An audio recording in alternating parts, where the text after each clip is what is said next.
A young Dallas Cowboys player has died. We have the details on the investigation.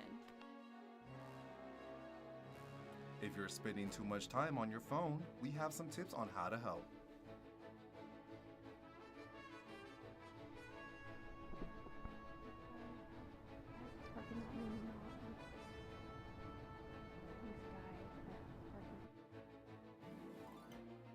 Broadcasting live from the University of North Texas, this is NTTV Nightly News.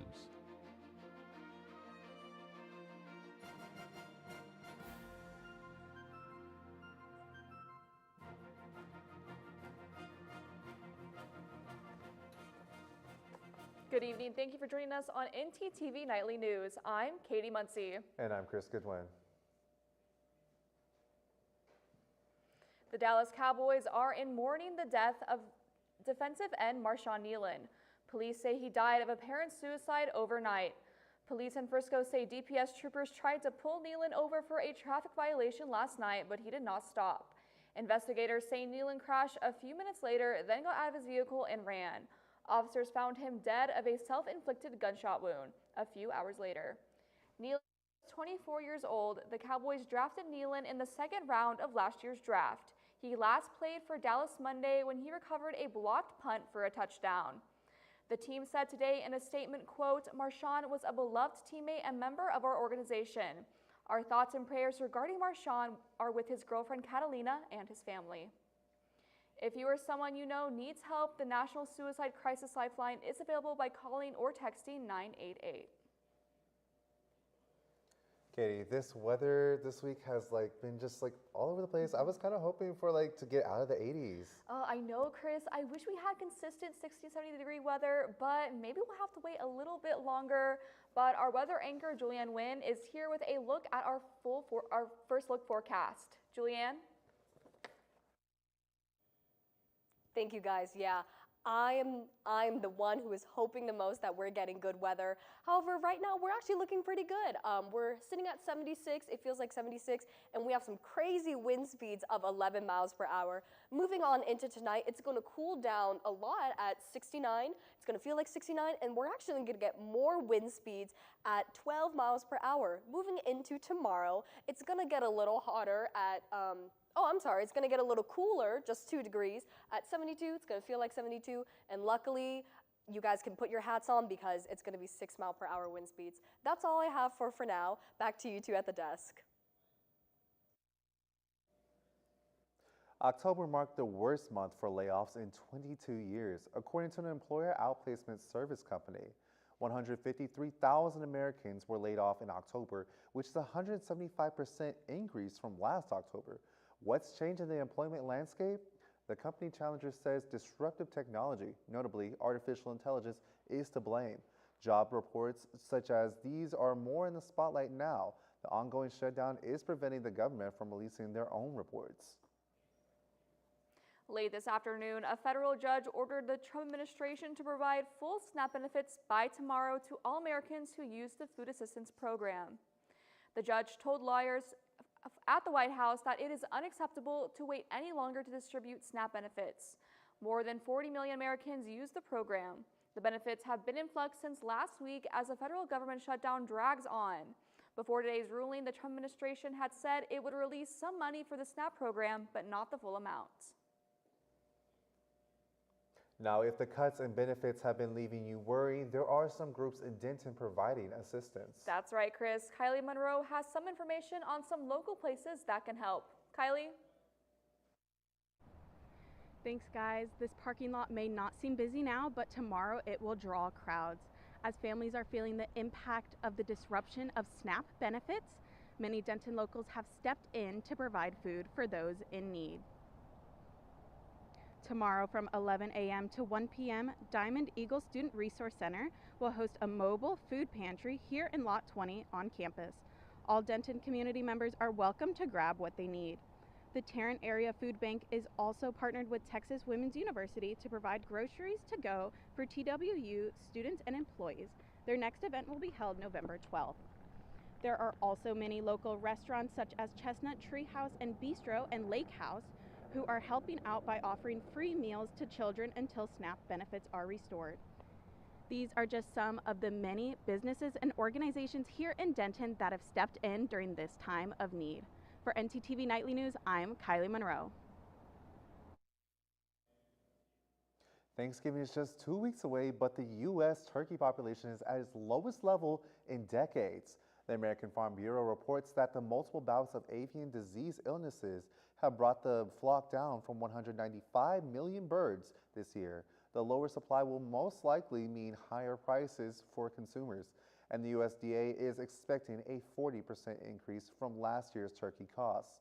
Although the prices may be staggering, industry experts don't anticipate any major shortages of the turkey for the upcoming holidays.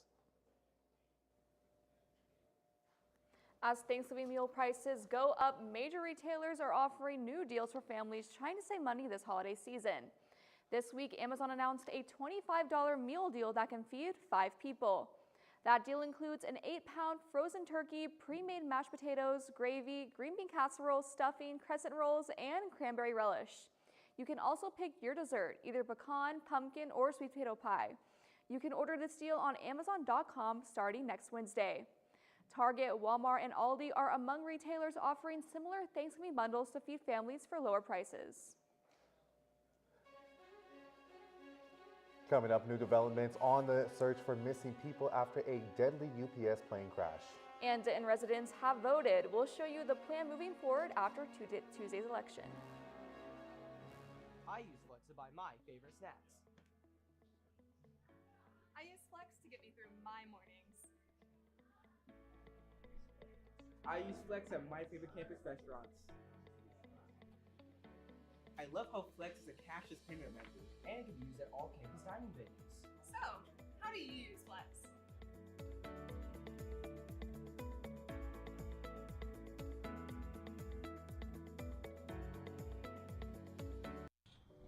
Oh, hey! What's up? Nothing much. I'm really bored. I feel like there's nothing to do. Are you kidding? The MRTS picture show is happening. The MRTS what? Come with me. Okay. It's a series of free film screenings right here on campus. And there's free popcorn. Nice. Thank you.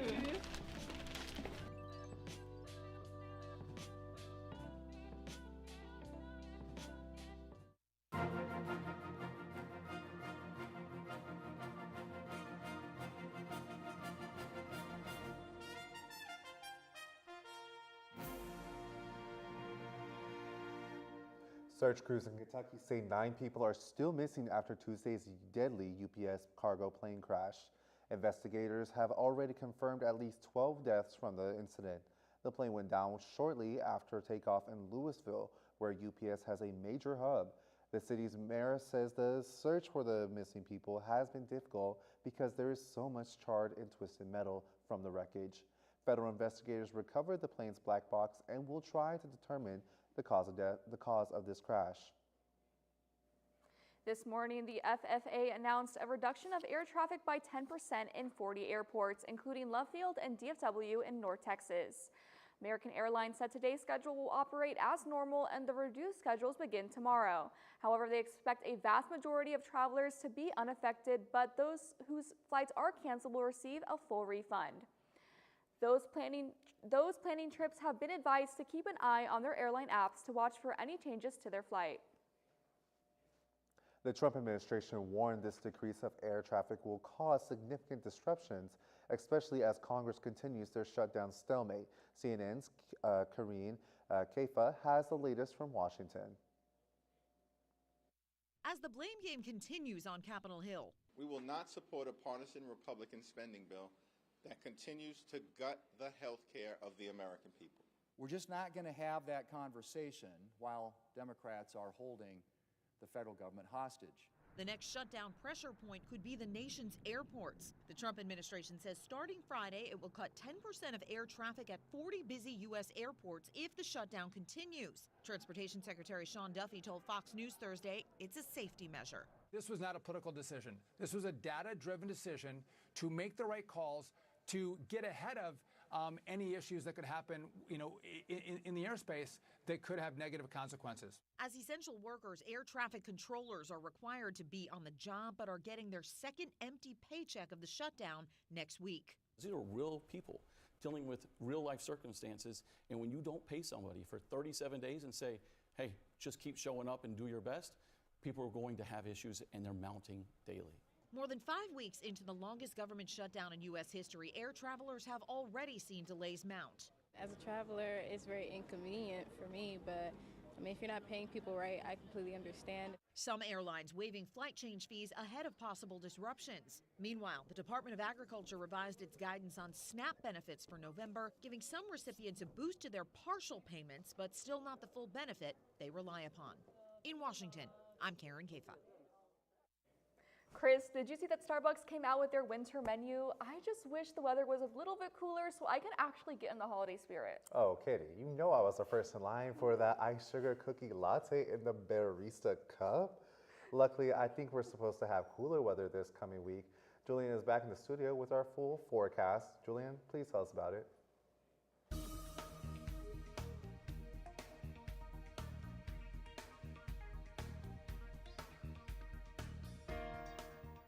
Yeah, thank you guys. I didn't take you for that kind of person, Chris, that you make it sound so yummy. I actually haven't tried that menu before, so I think I'll definitely check that out. All right, right now we're looking at 76 in Denton, and what's that? I see another 70 and another 70. Guys, it's 70s across the board. We're looking at lows of 72 in Paris, and then up to highs of 77 in Graham and Stephenville. All right, going ahead and moving on to our state map. Again, Denton is at 76. We're looking at lows of 69 in Amarillo, and it's heating up a little bit at 77 in Austin. We're gonna go ahead and move on to our 7-day forecast. Looks like the weather can't make up her mind today. We're looking at 80s, highs of 81s on Friday and Saturday, but we're gonna have a really sun and cold front come right on Saturday and Monday, so make sure to bring your jackets, y'all. Our highs are at 57 and 56 respectively. And again, but luckily that cold front is gonna cool us down to fall weather basically, and then we're going to heat up again coming next Thursday. Make sure you guys bring your jackets if you're traveling outside and the sun is down, because you know the sun is coming down really fast. That's all I have for you guys today. Back to you two at the desk. Thanks, Julianne. Katie, it was so exciting to see so many people come out to vote in Tuesday's election. I know, Chris, and now some changes are coming here in Denton thanks to a proposition that those voters approved. NTTV's Evanson Frank Love is live with more. Evanson? That's right, guys. Voters in Denton approved Proposition A, which would increase the property tax by 5 cents. This would generate an additional $26 million for Denton ISD's day-to-day operation. This year, Denton ISD has been under a $15 million deficit. With approval of Proposition A, the district plans to spend $16 million from Prop A towards teacher and staff salaries, $5 million towards House Bill 3, which requires public schools to staff every campus with an armed officer, and the remaining $5 million towards student programs and enrichment. This goes into effect on New Year's Day. Denton ISD says the extra money is badly needed. Like many other districts, it has been running under a deficit for the past couple of years. That's all I have for you. Back to you guys at the desk. Thanks, Evanson. Toys are seeing a hike in prices ahead of the holidays, and the reason is the sweeping tariffs. Emma Norwood reports on the increase. As families are gearing up for the holidays, price tags may be a bit steeper this year. According to the U.S. Bureau of Labor Statistics, toy prices rose 1.8% following President Donald Trump's tariff enforcement. A number of factors that have kind of come into play where a lot of our toy prices and a lot of the products have really started to increase in price over the last year especially. And it's not just like one factor. Tariffs are a big thing that has really affected the pricing. Hobbytown USA, a local toy store in Southeast Lincoln, sells everything from race cars to board games. The owner, Daniel Schmidt, tells me they have seen an increase in prices for different products, the biggest being wooden toys, Legos, and Barbies. A lot of the wood prices have gone up, a lot of the metal prices have gone up, and that's affected normal traditional toys. So those are some of the big factors that have really made toy prices go up across the board. A lot of stuff has just gone up a little bit. It's not bad, but it's real. It's definitely happened. But their biggest goal, keeping customers happy so they don't have to worry about the prices before the holidays. I've really tried to do my best to time stuff so that I got them in before the price increase, or staged things where I could get things ahead of time and we weren't affected as much by it, and then I can pass on those savings to the customer. For affordable toys in Denton ahead of the holidays, the Denton County Toy Store starts registration this weekend. The nonprofit was able to give almost 600 children toys last year. For more information, contact the Asbury United Methodist Church. Still to come, the UNT men take on Northwestern State tonight, hoping for another win under their new head coach. And if you're looking to join a club at UNT, we've got to look at the fun things happening here on campus.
TV is dealing with a sharp decline in popularity, and our generation might be to blame.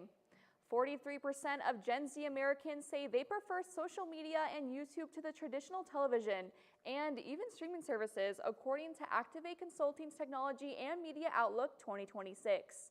While streaming may be falling out of fashion for the younger generations, revenues are expected to rise by nearly 20% on a yearly basis, while television is expected to make its decline by about 5%. Researchers say some viewers are spending more than 13 hours every day on social media platforms, leading to the rise in more short video content from major companies.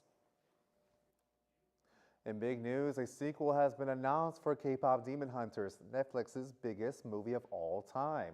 The film debuted on streaming in August and then topped the weekend box office 2 months later with a sing-along event. There were rumors of a live-action remake for the film, but that was quickly dismissed by the film's co-director Maggie Kang, who will be returning with co-director Chris Applehans. According to Bloomberg, Sony and Netflix will release a sequel sometime in 2029. We all value our time on our phones, but giving into doom scrolling can take a toll on our mental health. Even knowing this, it can be hard to put down the phone. CNN's Mandy Gaither has some ways to break that habit. It's become a way to fill time, and sometimes a person doesn't even realize how much time they're spending on a device. Unfortunately, doom scrolling has become a very common and unhealthy practice in our society. Psychologist Adam Borland with Cleveland Clinic says constantly looking at disturbing and anxiety-provoking material on social media takes a toll on mental health. Too much exposure can fuel stress and lead to increased anxiety, low mood, sleep disturbances, irritability, and it can even create problems at home or work. Oftentimes people complain about losing long periods of time scrolling through their phone because it becomes addictive. To stop yourself from doom scrolling, Borland says to start with mindfulness, focus on the present moment, establish healthy boundaries on when and when not to use devices, monitor which sites you follow and how they affect your mood, stress, and anxiety levels. He says it may be time to unfollow some of those accounts, have a support system of people that can help during a hard time, and finally, put the device down. Instead, fill your time with exercising, getting outdoors, or engaging in something creative. It's important for people to remember that they have a choice in all of this. They have a choice as to how much upsetting content they're accessing. And when they have that choice, that comes with a sense of control. For Health Minute, I'm Mandy Gaither. And if you still need more suggestions on decreasing screen time, our segment anchor, Sydney Fleming, might just have the solution for you. Sydney?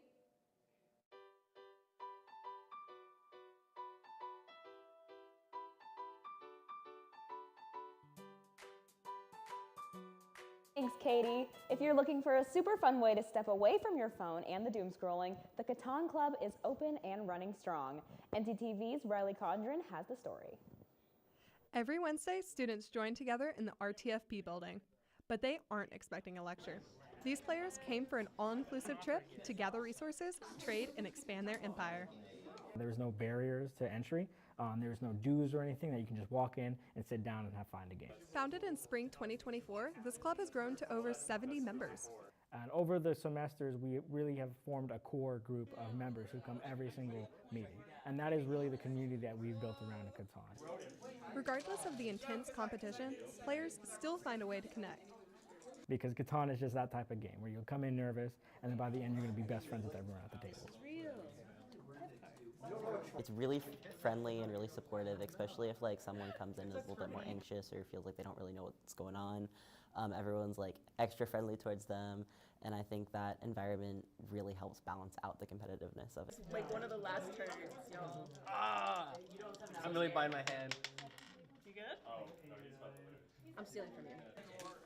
I had you're doing too well. It's one of the few places in my life where I can just kind of come and relax, and it's the only thing that I really have to focus on. There's a lot of really cool people here that I really enjoy talking with. So. They're at 6. So actually I am losing pretty bad. I'm plotting now. I'm plotting. Oh, I did build a house. With NTTV News, I'm Riley Condren. The club is always welcoming more players, so if you're looking for an organization that fosters camaraderie and sportsmanship, be sure to check it out. That's all I've got. Back to you guys at the desk. Thanks, Sydney. Well, speaking of sportsmanship, Chris, I think you're the biggest basketball fan I know. So what do you think of UNT's new basketball coach? Well, Katie, I missed his first game, but I'm so ready for his second game tonight. We should ask our sports anchor, Jadelle Marias, on what she thinks. Jadelle? Yes, Chris, I think they have a high chance of winning, especially under Coach Robinson. Coming up, you'll hear everything basketball, including those UNT men and women's team, as well as a recap of the Mavs and Pelicans game last night. Stay tuned. Has this ever happened to you? My bike is gone. Stolen bikes are an epidemic sweeping college campuses across America. What am I supposed to do? It's quite simple. The We Mean Green Fund has partnered with the UNT Police Department to offer free bike locks to any UNT student with a bike. Just show up with your bike in tow and ask. Now I'll never lose my bike ever again. Enough worrying. Get your bike lock today.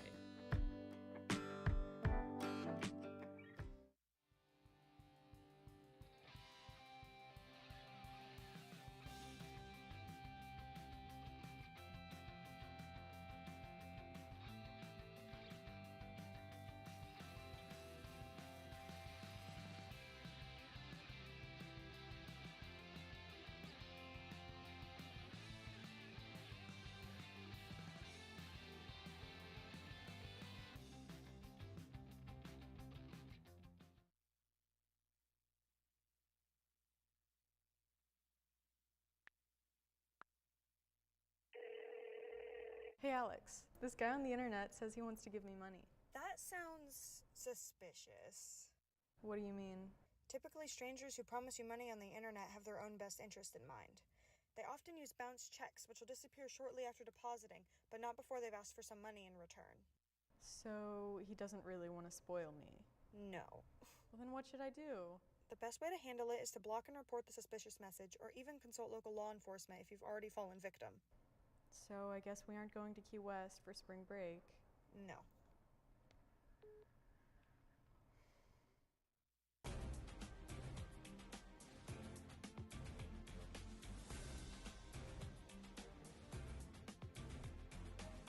It's Daniel Robinson's first year coaching the UNT men after leading Cleveland State to 3 straight 20-win seasons and earning multiple awards.